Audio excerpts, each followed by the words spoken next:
Welcome to Fablemancers, and episode 1 of our Real Play series in Free League's beautiful Alien RPG system.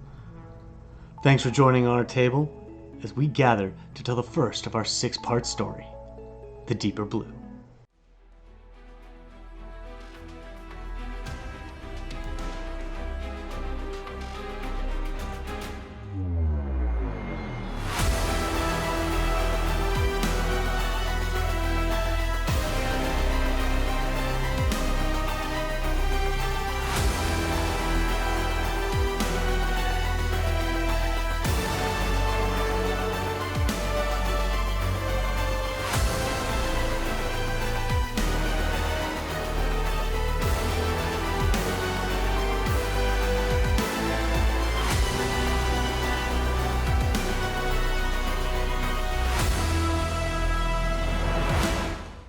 As a door slowly slides open and the lights flicker on, we see there are 6 pods as their lights just flick on one by one.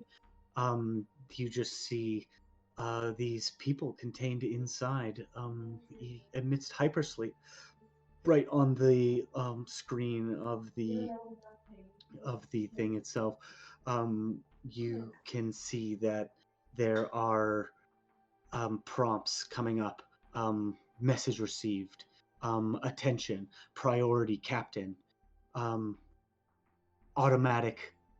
Automatic reawakening initiated. As these machines whir and come to life, the electronic panels fill the room with even more light. As the slow dim slightly rises, you hear the hissing of the air release from within the capsules, the pressure sliding open. You see a young, dark-skinned woman with dark black hair tied in a braid, her eyes flitting open, her chest reading Palarvi Dar. This is the captain. As she sits up, takes a deep breath, and looks to be sick. She looks around for the water well and stands up quickly and moves over towards to sick up as you are awoken early out of your hypersleep. We see as she moves over there, another person sit up, an older man. Alain Brisbane. He's almost mid-40s, ruggedly handsome, of course. Happens to have dirty coveralls and rolled up sleeves.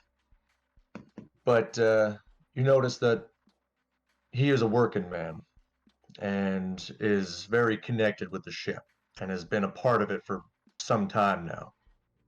And as he slips over to the side, you see, with all your experience in space, you are not feeling overly sick from the process. Even waking up early, you notice right away that this is not the proper time.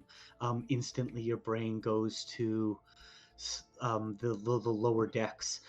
Maybe something has gone wrong. Maybe something has occurred with the hull. Your brain starts working, fighting through the dreams of your hypersleep. What was it that you were dreaming about, Alan, as you woke? The same dream that has always happened. The family that I once had is now lost.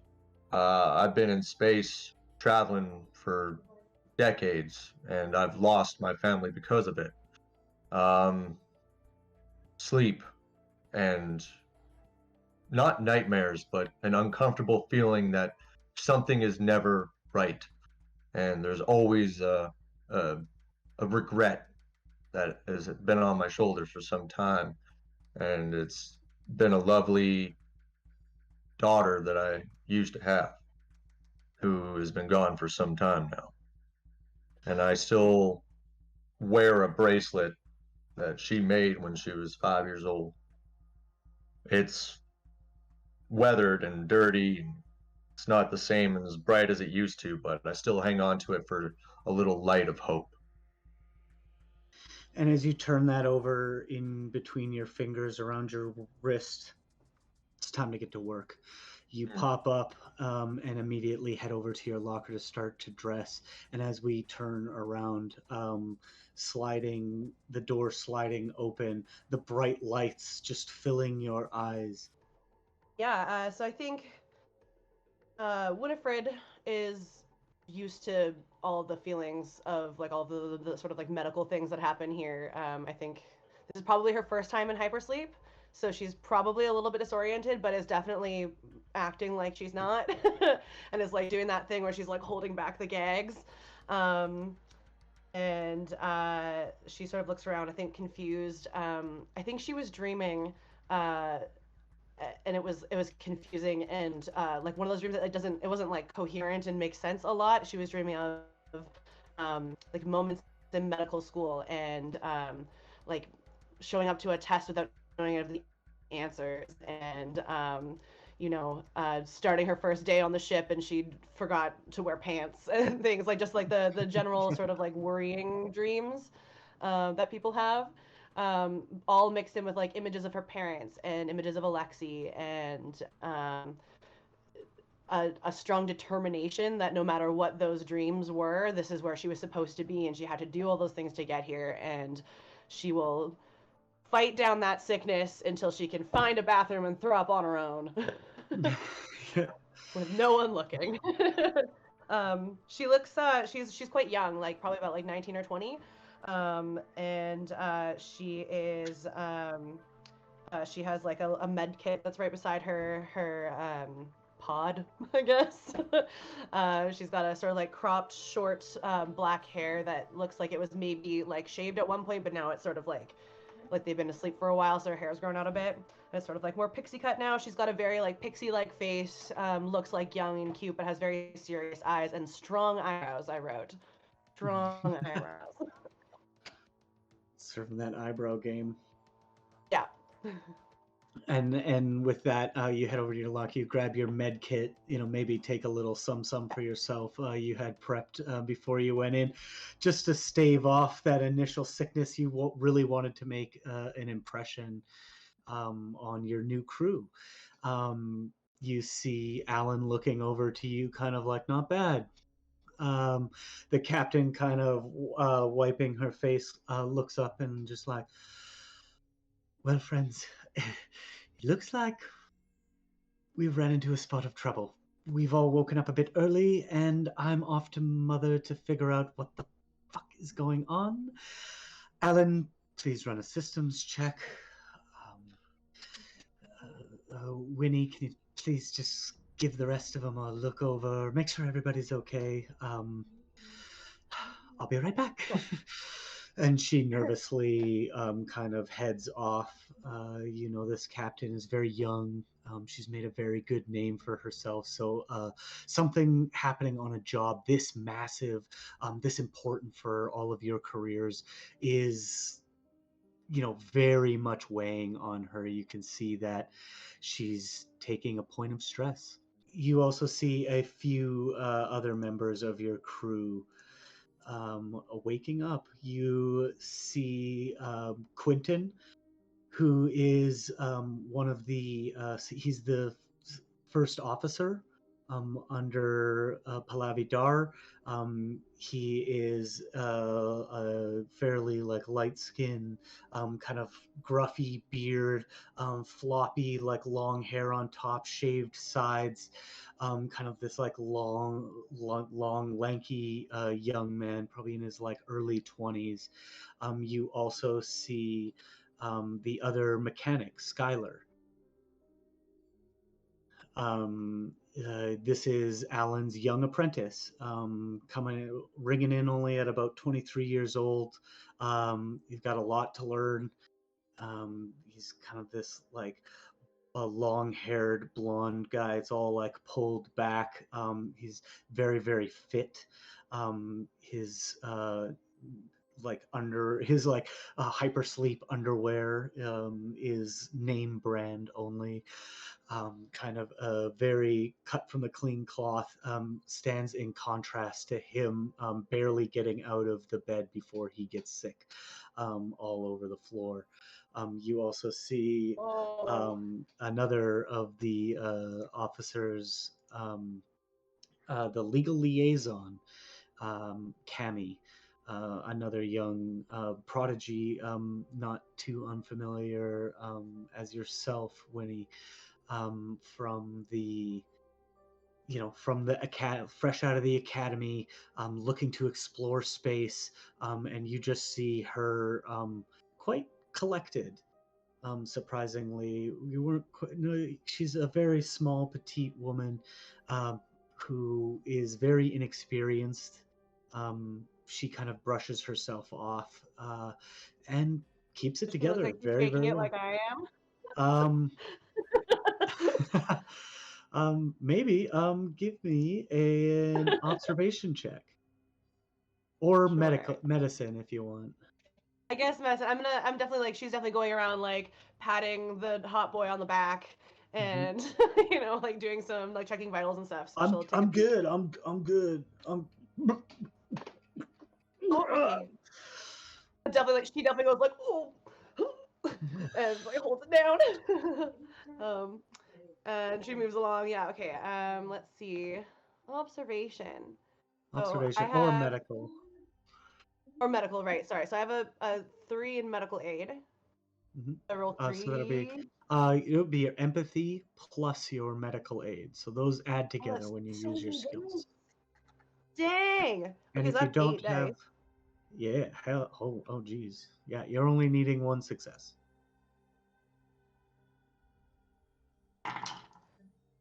Um. Oh, no successes. Wait, it's a 4 or sorry, it's a 5 or a 6 is a success. Is that right? Sixes only. Sorry, sixes only. Only 6 is a success. Yeah. Fuck. All right, no successes. It's a tough game. Womp Yeah. womp. I think she's just actually tougher than you are. That's fair. That's fair. I've tried to uh, lose. and as you all mill about, kind of awaiting your next set of orders, we'll cut over to the Emir Warlock, as as a communicator's light just kind of flicks on, this soundless alarm going off. You see these tired eyes just kind of come to in these like lush silken sheets, and all of these beautiful all these like beautiful decorations, this like very like ornate and very rich surroundings. You see you see a man awake. So you see Ivor Venn, corporate representative of Wayland Utani, stationed here on the Warlock. Wake up a little unceremoniously in a bed that is not his own. And he kind of looks around. He looks at the other person in the bed. He looks at the alarm, and he checks that.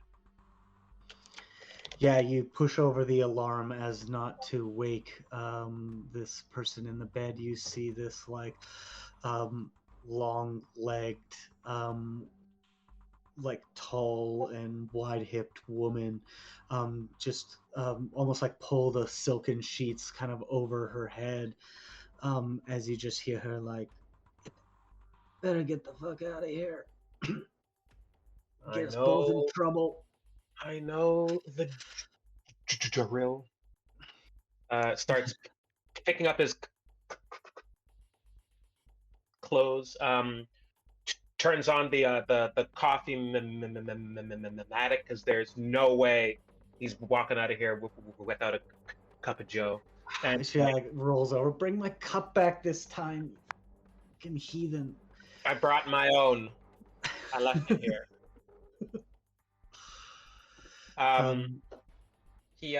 He just gets ready to go. He kind of puts his clothes on as the coffee cup is filling up. Checks himself in the mirror, make sure he looks good, but not too good, because he doesn't want to be seen as he walks out. He puts on a hat, even though it's a bit out of fashion these days, at least in these parts, because it helps obscure his face a bit. And he doesn't kiss her goodbye or anything like that. He just says, "I'll see you at the office." And you see her kind of give in, flipping off the sheets, kind of reach for her communicator, and like, oh my fucking god. And with that, the door shuts behind you. You look out into the hallway, and it's very quiet. But you, as you like start your like kind of stealthy dip from this situation, give me a stealth check. Sure.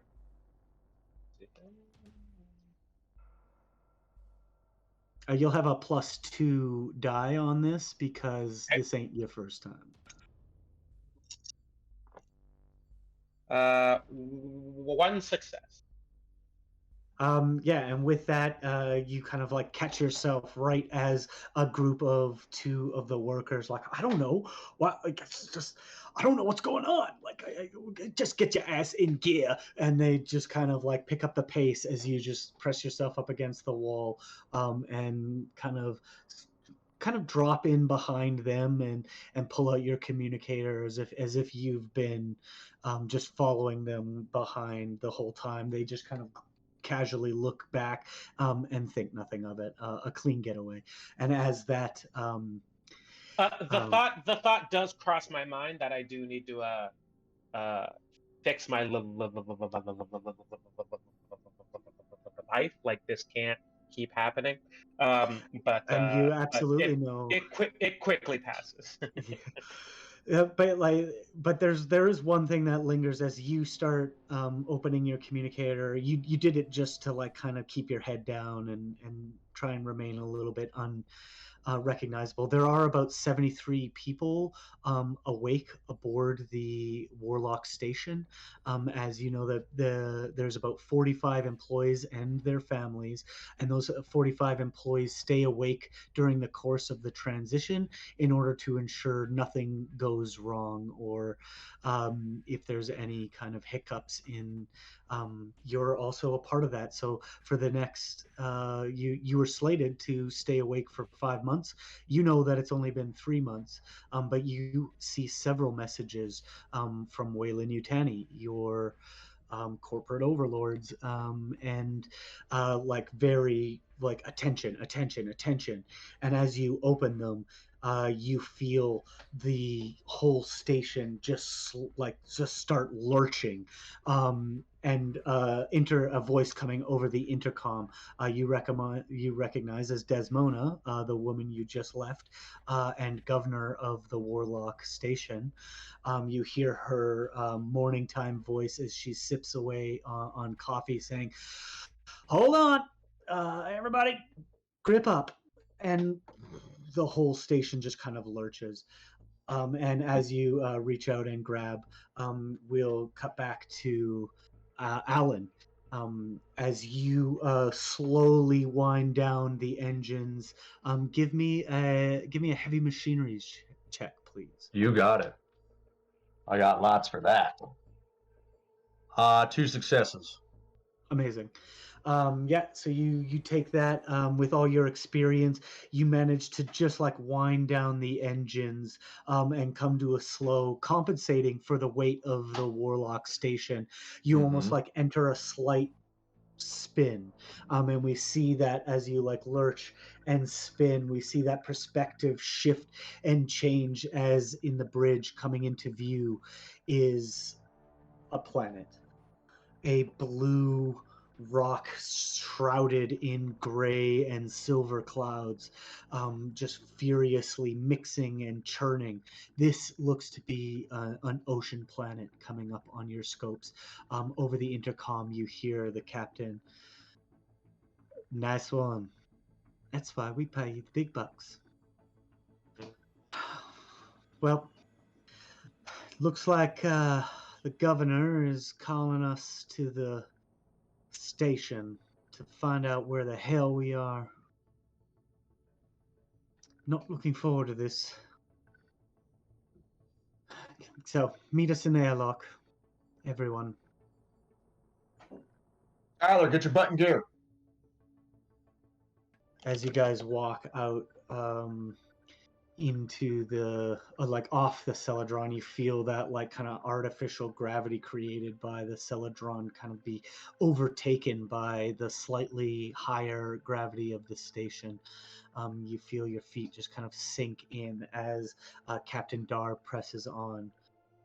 Well, keep your head on straight, crew. I'm not sure what caused this, but I'm sure it has something to do with the companies. So, nobody talk unless I tell you to, okay? Just do me a favor. Kind of looks over towards Winnie and kind of nudges her just ever so slightly.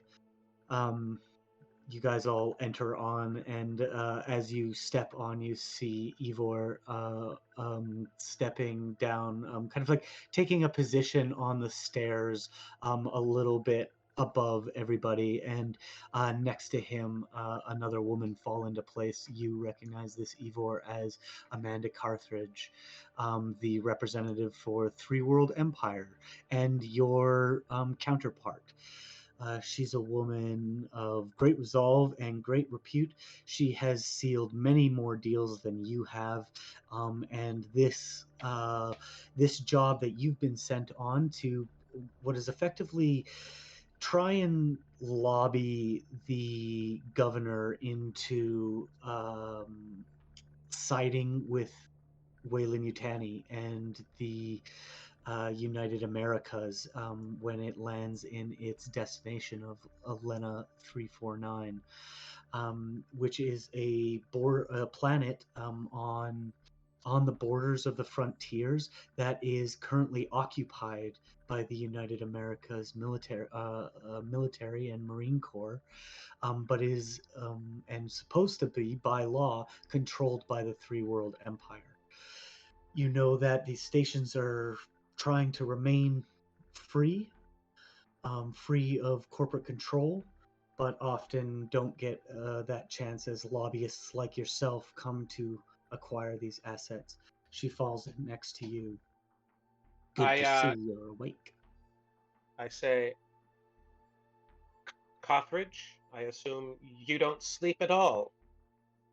Well, if you ever want to get anything done, Ivor, you'd certainly try a little harder to find the time. As Well, she I kind try of like, thank you very much. What is happening? honestly, if I could tell you, I probably wouldn't anyway. I didn't know you had such a fine coffee machine in your quarters.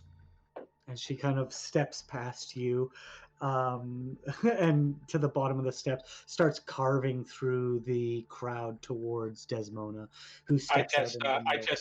I just scratch my eyebrow. I think Winnie is just like smelling the coffee, like, oh god, yes, it smells so good. And you just see Desmona just finish her cup and kind of place it down. And she'll be like, all right. So we're obviously not there yet. It's only been 3 months, but we've been diverted. And you hear all the chatter and the din of the people. Oh, what the? How could they do this to us? They have no right. This is a free market. And she just kind of puts her hand. Okay. We have a job to do. Unfortunately, for most of you, that means that we're just going to have to take a little longer to get back on track. but we're not too far off. I understand, and you see kind of like this ornery person kind of step up. Ivor, you recognize this man as Jonas Penderton.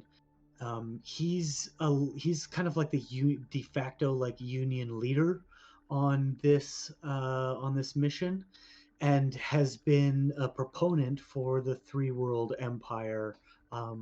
And part of why you're here to not only sway Desmona and the Warlock towards Weyland-Yutani, but also the United Americas is worried about insurgents basically being dropped off on their front door and possibly gaining access to their occupied planet. So Is he's a is this the kind of guy that would rile that up? oh, and 100%.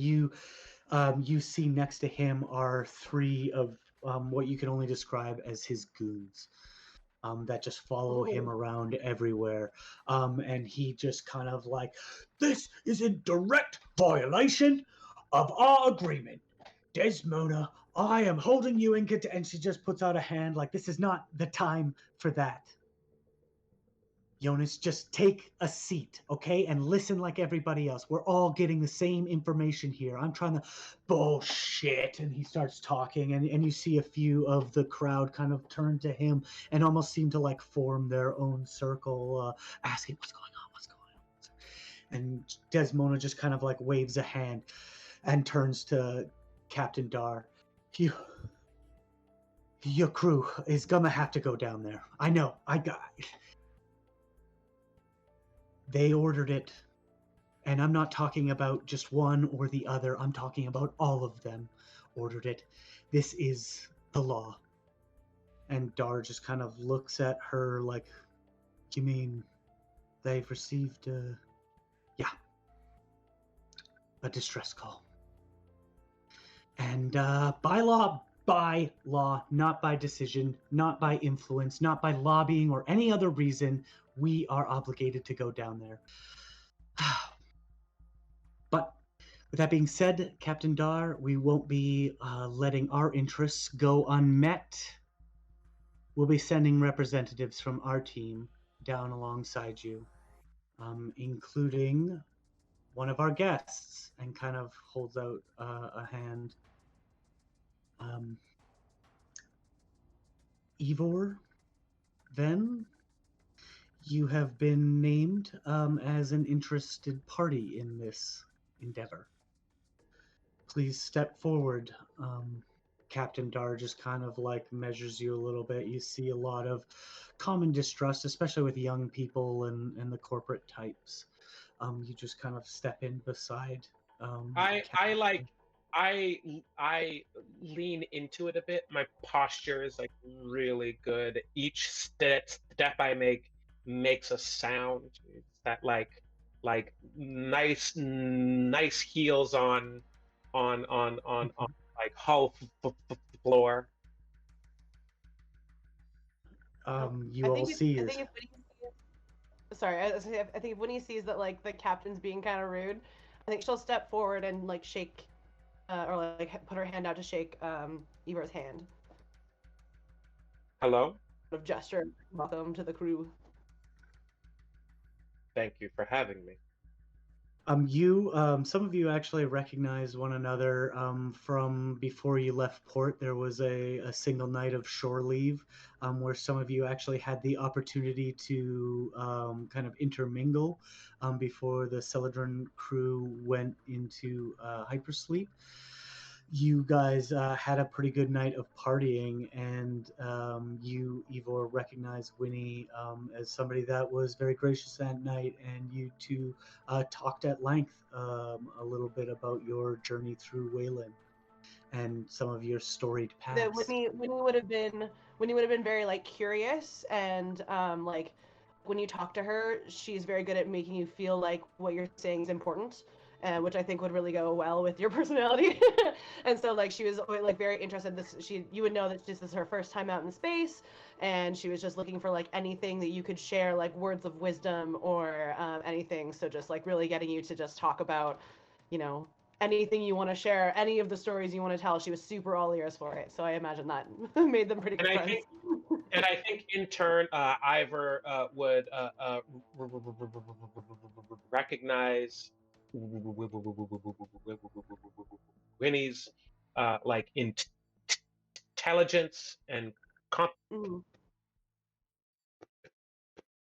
competence, and kind of like kind of hits her, not just her, but everyone as well, with a like uh, uh, d- disarming smile and like a firm kind of handshake to everyone, and he says, "All right, I know this isn't ideal for anyone. If it were up to me, we would be going along same as everyone else. We will make quick work of this. Answer the call, bring everyone back safe and sound, and then be on our way." Right? It means someone's hurt, right? It means that someone needs help. We have to go help. That's right. Before we get Desmond. anywhere, though, I just want to make sure that the ship is in normal conditions, because we did have to do a sudden and immediate stop. Okay? Coolant tanks did take a slight rupture, but they're still okay. We're not detrimental yet. The afterburners are still nominal, but the turbines got clunky. That's what happens. So we got to Okay. work on that. How long will it take to engage repairs? Do we have time? 5 hours. Desmona nods. That should be sufficient. All right, everybody. I'll have more information for you as I receive it. Remember, we're out here on the frontier. The wavelengths take a little bit longer. Just please, please be patient with us. And she kind of looks over to Amanda Carthridge and like whispers something in her ear. You just see Amanda kind of like lean forward and turn towards one of her people.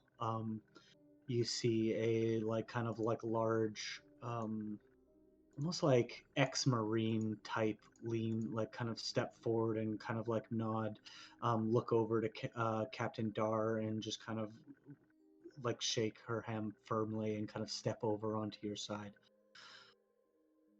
Captain Dar turns to you and like, well, I know this isn't ideal, but as the law permits, if there is any salvage to be made, we could maybe bolster our very generous pay off this gig. So let's keep our heads up and get to work and get down there and back up here as fast as possible. Alan, what do you need? And kind of steps over towards you. Um, well, Skylar's going to be with me. He knows what needs to be done down there. He's a little bit more quicker than I am, but I'll be able to, assess exactly what needs to be done. I'll get the right parts and right tools. Now, no interruptions. How about that? Consider it done. And kind of looks over to you, Winnie, and kind of also Ivor. All right, well, let's leave them to it on this shithole. Yeah. Let's start decoupling. Winnie sort of like looks back over at the crowd, and like she's like a little bit timid and stuff, but the minute she starts talking medical stuff, like that all goes away, and she's very firm, and she just yells out, "Everyone, remember to take your hydration drinks, please. I do not want any dehydrated people showing up in my office. Thank you." And then walks back. They all just kind of like perk up and look around as you guys all just kind of like push into like back into and through the airlock. It just kind of like shuts behind you.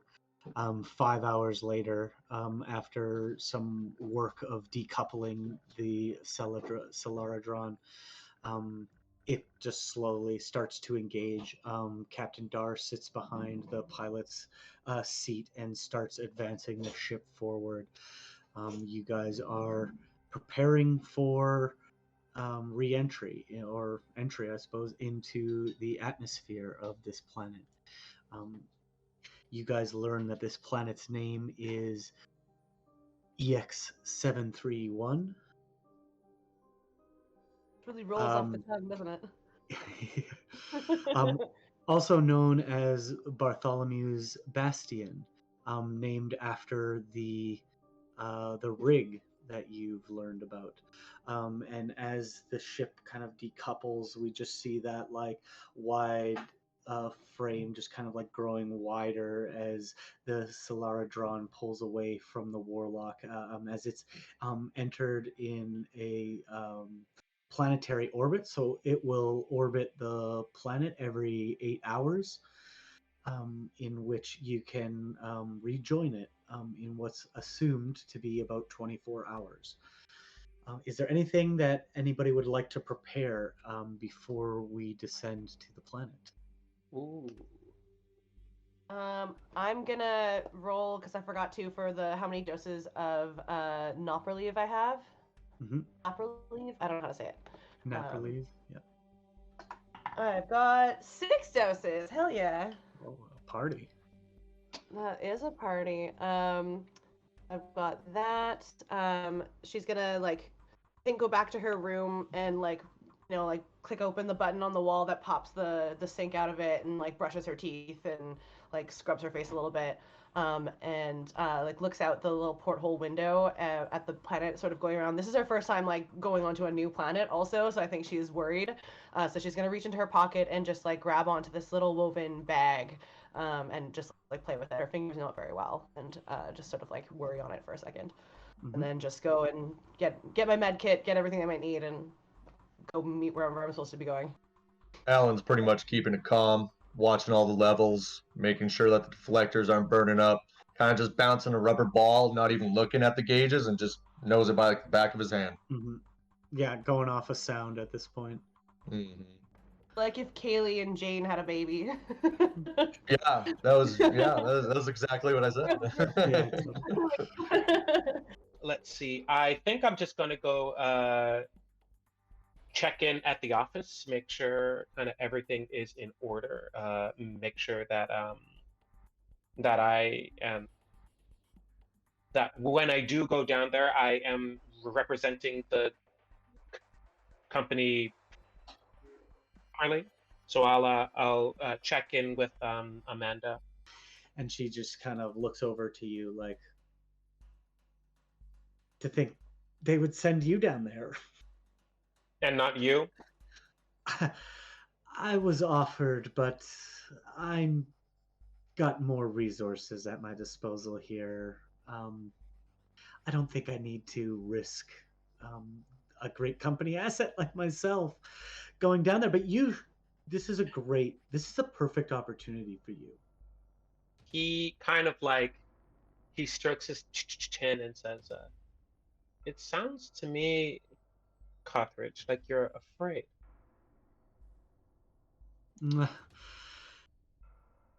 Well, rightfully cautious. I don't take risks that I don't need to, which is why you're here. Well, listen, if you're here fishing for information, I'm sure Waylon Yutani has, as always, provided you with almost none. So here's what I know. And kind of like slides over a little like dossier on Bartholomew's Bastion. It is an hydrogen 8 mining vessel. So it is a deep ocean rig mining facility that is tethered to the very deep oceans that cover this planet.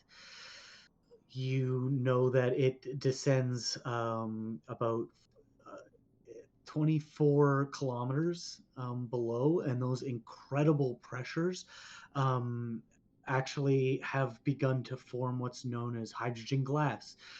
Is being explored as a volatile but also very effective form of fuel for deep space travel.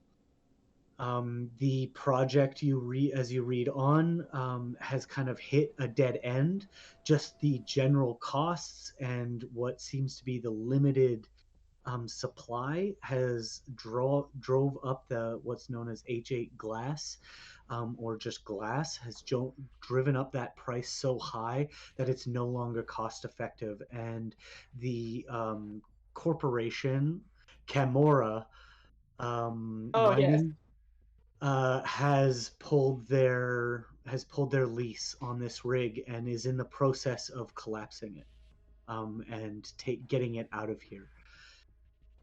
For them to send, there's currently about 12 crew members aboard.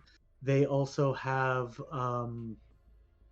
they also have about a dozen robots. These automatons are not like the androids that some people have come to know.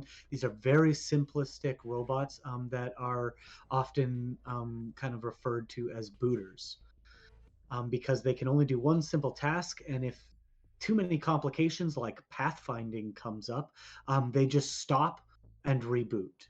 And they are very, very old, and still in use. They still serve a very good function, especially in like volatile and dangerous environments. They are very hardy and like large mechanoid kind of devices. Some people call them booters because they reboot. Other people maintain that they're called booters because their pathfinding means that they often kick shit over and kind of like end up walking into walls where they're kind of clunky. I usually just boot them out of my way. Yeah, that's right. Yeah, see, everybody has a reason why they call them booters. Amazing. So you kind of Okay. take that dossier. You see a few names on there, including the head of the mission, Dr. Curtis Trammell, Okay. and his assistant, Dr. Yuna Areshi. And as soon as you see Yuna Areshi, a notification that you received from your head of department at Wayland Yutani pops up. It is actually a part of something that you're going to receive in the next minute. And we kind of flash forward to you sitting in your chair. How many times, Ivor, have you been in a planetary landing?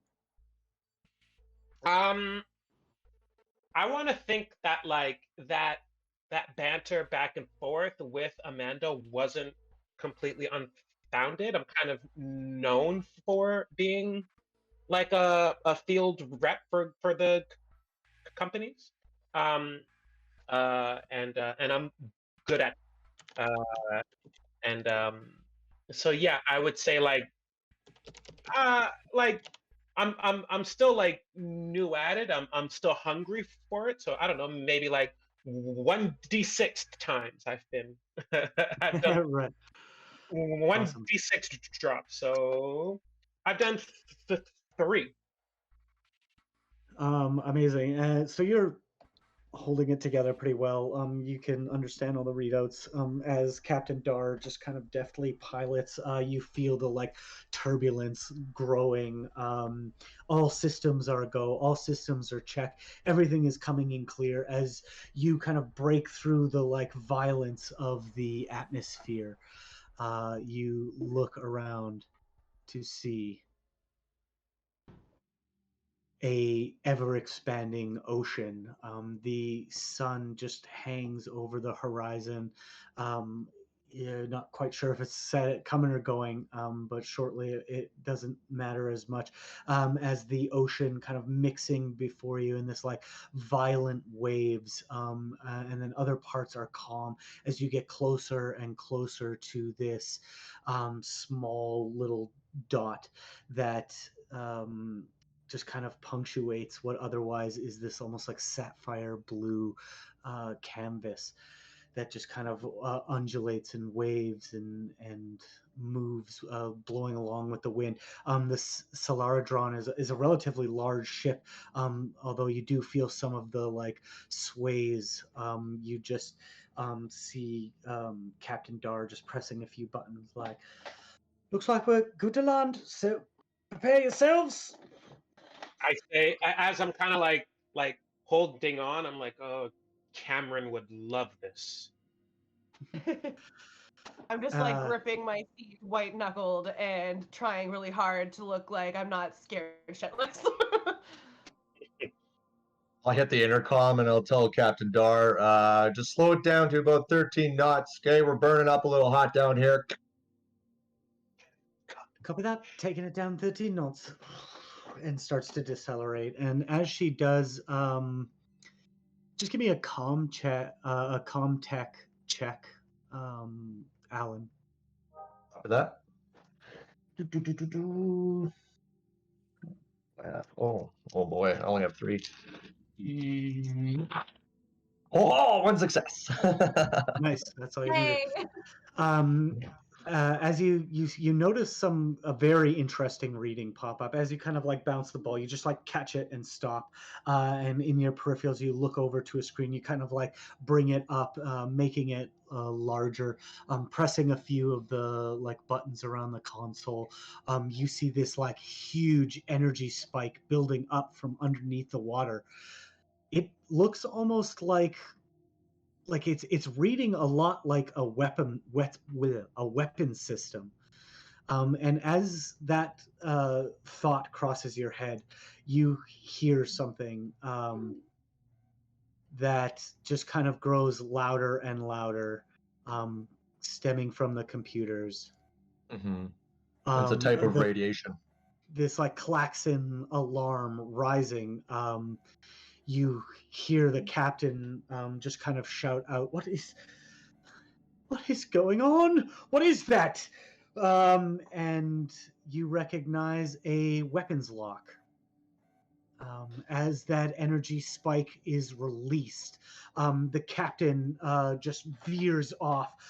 This bright blue light bursts out from next to the oil rig as you approach. You're only a few kilometers out, and this beam of light just rips right past the ship.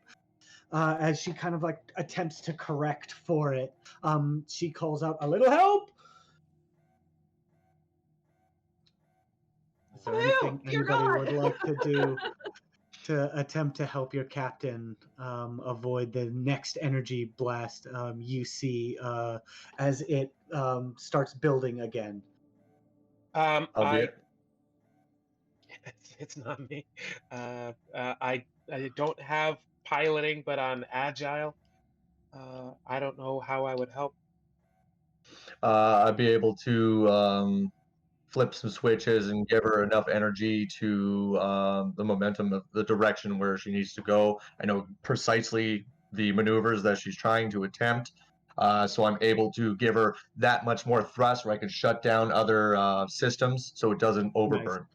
Yeah, and I'll say with that, like you are almost like deftly, like you push off of your station, pulling out your what do they call them in this game? Your like spanner, your tool. My maintenance jack. Maintenance jack, yeah, that's the one. Yeah. You kind of like pull out your maintenance jack, and thanks to your stunt success last time, you just do it in reverse. What you did to like quell the power when stopping the station, you just reverse that. You feel the engines kind of suck everybody back into their seats. Make a mobility check for me though, Alan, as you are freewheeling. Mobility, copy that. Ooh, hey. In the pipe. 5 by 5. 1. 1 success? 1. No ones. Like just 1 6. 1 6, no ones. Yeah, with that you manage to like catch yourself just in time, like kind of gripping down on your jack. I don't know why that word escapes me. I'm able to prop it in between certain machinery, which is like I can feel the inertia, momentum. So like, whoa. And the captain will attempt. The captain still need help, or is he like cool now? With that, she's got 1 success. Good. So she manages to like veer off ever so slightly as you see the energy burst reach out again. He's just gonna say, "Is this normal? Is this supposed to be happening? Why is the planet This is shooting definitely up?" not normal. I did not know I don't this think planet had normal. defenses. With that, she's able to like correct your guys' landing, but you see now that the trajectory is coming right for your ship. And with that, you just feel the side of the ship take a hit from one of these energy blasts. And the ship just starts collapsing. And it's like, kind of like looks over to Ivor, like, grab that stick. I grab hold of it. Yeah, you like uncouple yourself. You reach over and grab the stick. Give me a mobility check. Okay. Can I push this? Can I add a Yep. Take a stress die? die. And if I roll 1 on the stress die, it bad. Yeah, that's a panic. It's Okay. bad. That is 1 success and no stress. Amazing. Yeah, and as you kind of like grab onto it, you're like, hold that thought. If I roll a 1 on a regular die, is that bad? No, you're fine. It's just the panic die. Okay, then we're good. You push that over, and you just feel the ship kind of like list, compensating for that. Anything you would like to do, Winnie? I think this is exactly what she was worried about. like this is worst case scenario of landing on a new planet. I mean, I guess not exactly, because it's shooting at us and that's weird. But like, just like it kind of like crashing. So I think she's like having a bit of a stressful time, but I think she's also like trying to kick herself into training mode. Like into like, this is an emergency situation, so calm the fuck down. So she's gonna like grab her little bag of worry dolls in her pocket and like grip onto it really hard and start like rooting through her med kit to get a naproline ready so that she can stick the captain with it if she gets too stressed out. Yeah, and you definitely see her hands are shaking while she's doing it. She's like, I've got this. Yeah, and the whole ship is shaking at this point. Great. Alain, you consider going over towards your console to like check the damage, but you know that the ship is going down really hard, so you kind of sit back in your proper seat, kind of strapping yourself into the bridge, as you just see Captain Dar very deftly kind of like pull the ship up, almost like stalling it for a second, and like kind of eating up some of that momentum. And as this like massive ship just starts turning down, you just see through the view window the ocean kind of come into view. This like gigantic, what would look to us as like a massive oil rig just sitting out in the middle of this ocean, worn down by the years of heavy waves and crazy storms, just kind of, and the engines just kind of like kick back on right at that last second. Yeah. And you feel it kind of like smack down, bouncing off of the terrain as you all just kind of like slide on the deck of this rig and come to a stop. The ship slowly calming. All of the systems getting flipped off one by one by the commander. Anyone hurt? It's a landing, I suppose. She kind of turns around. And everybody okay? Anyone injured? I'll just politely like say to myself, not really to everyone, not bad. You see a thumbs up from Cammy. Still got it together. You also hear Skylar like, I'm like right off the side of his chair. You guys have successfully landed on Bart's Bastion. Thanks for watching episode 1 of 6 in our alien RPG story, The Deeper Blue. Stay tuned on Twitch or YouTube, or join our Discord to make sure you never miss any of our series. The story continues here on Fablemancers every week. So until then, roll those dice and tell your tale.